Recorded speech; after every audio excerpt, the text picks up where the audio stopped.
Applying tilak is more than a mere ritual.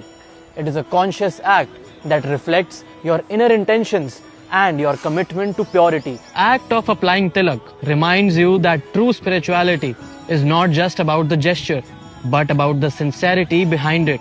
When you place tilak on the center of your eyebrow, it symbolizes the cleansing of your thoughts and the sharpening of your intellect. Applying tilak on the pit of your throat encourages you to choose your words carefully, ensuring that your speech is pure and positive.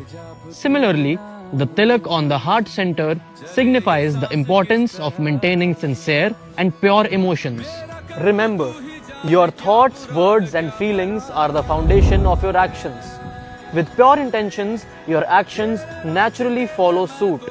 So, set your intentions right as you apply tilak and let that mindfulness guide you every step of your journey. Har Har Mahadev.